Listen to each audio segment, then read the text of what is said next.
And what about for the public or realtors about this affordable housing or zoning? Is there anything that you guys can do as realtors or also as just citizens looking to buy more affordable houses, single family? Is there, I guess, vote people in to office that would do more things like that, or what can happen? You don't see a lot of people talking about that on the campaign trail. No. Touchy Yeah. subject. Ugly. Yeah. I've never, it's funny, I've never had anybody, even locally, city council members, you don't see a sign out that says, elect me, I'm for affordable housing. You know, That's true. It's not the sexiest Not a campaign. big ticket item. Yeah, I mean, you know, community minded, family oriented, you know, I mean, you see slogans, but that's not a real winner. It brings up more questions than answers, I think, for most politicians. Right. But I think it's a great question for us to ask our politicians, our local politicians, when they're running for office, is what is your definition of affordable housing? What is your perspective on how we can solve that issue? Do you think of affordable housing as just more affordable rents, or is it let's help people build wealth? You know, that to me is what's affordable. If you're paying the same amount for rent or for the mortgage, but you're able to build up equity here and you are building up someone else's equity over here, this is what makes this affordable. Because your money is actually going into every month, it's going into a little savings account, you know, called your equity in your home. Right. And, so to me, interest rates are really high compared to what they used to be. Yeah. Right. So people are a little bit sticker shocked by that. But if you rent, you're paying 100% interest. Right. Everything's going. It's a great nothing going back to you. Equity. Yeah. And by the way, you know, even with interest rates high, we always tell people, you marry the home, you date the interest rate. Well, I say that. Yeah. So, you know, the home is the long-term commitment, or you can just date. And the interest rate, the reason I say date the interest rate is you can break up with it. There has to be a better one available. There's not always a better one available. Well, there's not, but you date this one until there is a better one available. Okay. You drop that like yesterday's newspaper, and you get that new one. You know, but nobody thinks that they're not going to go down. Everybody thinks I'm waiting for them to go down. Right, and they might not. So, yeah, I think they eventually will, but who knows when? I mean, and if they do, our own lender. If they do, though, if they do go down, then the prices are going to rise, and you're going to still have the same mortgage payment. Well, that's somebody who buys new, but the person who buys today with a 7.25% interest rate that goes down to 6.25% next year, they can stay with the one they love, but get a lower interest rate. You know, they can trade in that interest rate. I don't know if this is the best analogy, but I do know what you're saying. I'll work on that analogy. But okay. I know there's a good one in there. You know, this is not actual dating advice. I'm just going to make that clear. No, that's why I say you marry the house. Not condoning any. No breakups. Yeah, not pushing for breakups, but sometimes you just gotta let that interest rate go. Interest rates on the side. But yeah, I mean, to be just kind of clear, when you buy a house at 7.25%, you figure, okay, I can afford it. It's hard, but when interest rates do drop to 6.5%, 6.25%, 6%. You know, I can refinance that 7.25% interest rate and drop a couple $100 off of my payment when I do that. And so, sorry, I have a question. Yeah. I hear a lot. It's harder to buy than it is to rent, even if you do end up paying the same amount. What do you have to say regarding that? Because a lot of people can rent at this, but they can't get qualified to buy. Well, obviously you have to be qualified. There's a lot of great programs out there. I think we've talked about some of those in an earlier, podcast. So there's first-time buyer programs that are out there. We have 4 different lenders out there now that are offering 1%. That they'll cover 2% of your down payment on a max 7% mortgage, you come up with one, they come up with two to get you into the mortgage. So there's a way to do it. But if you can't afford to buy, it's probably a result of just not having enough cash.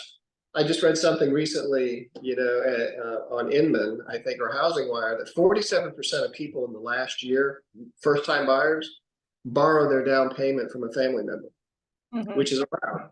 And so almost half of the purchases of first-time buyers were accomplished because, mom and dad or grandma and grandpa, uncle, aunt gave them some or all of their down payment. So there's a way to buy. But in this environment, it's not, You just don't have the houses. well, it's not easy even to rent. They're putting people through the ringer to get the right rent because there's not enough rental inventory either. Right. It's not like we're bursting at the seams with rental inventory.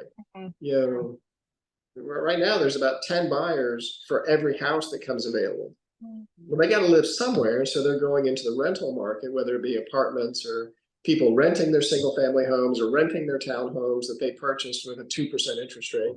That's another thing that contributes to inventory problems, because people refinanced into 2 or 2.5% interest rate, and then they had to move, but they didn't want to get rid of that 2.5% interest rate. Right.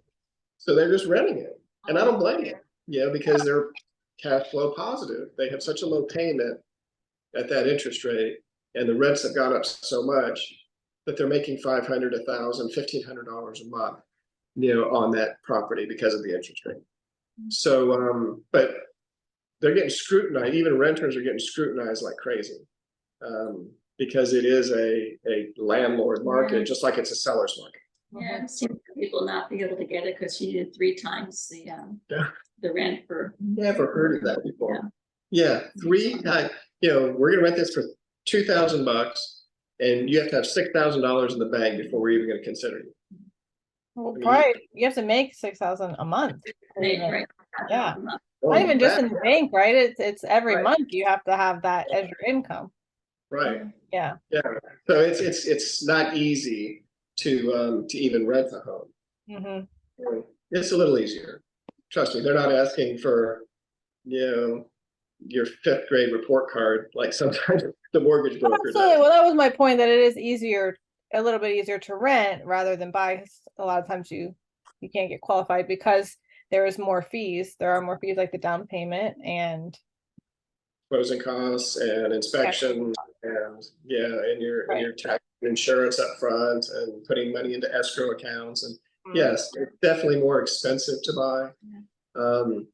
But it's not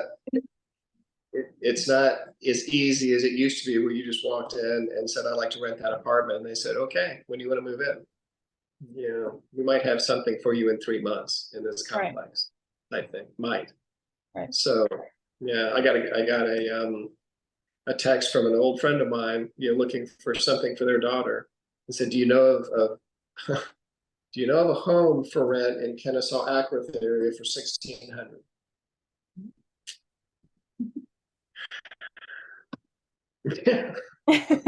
I ran the list, and there was some stuff in Marietta, but not the best part of Marietta, and some stuff in Mableton and Powder Springs, but not, and most of those were townhomes and condos. They're small and kind of rough areas of our cities, and so there's not a lot of inventory. I think the takeaways are: pay attention to not only your big officials, but your smaller local officials, because they will be in charge a little bit about moving that needle about affordable. At least figure out what their stance on it is and what their definition is.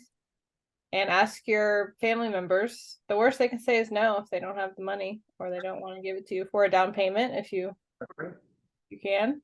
Any other I think advice about this issue that we have going back to the your local officials. Again, we talked about NIMBYs, not in my backyard. Right. I think most people, us included, many times we don't have a long perspective. We don't play the long game.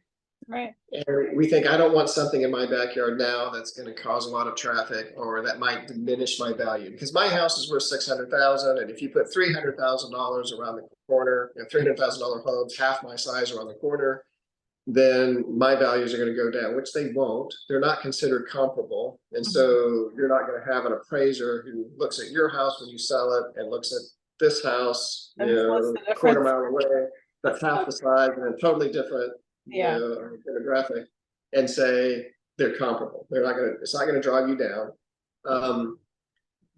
But the long game is, what happens when this thing is too much for me?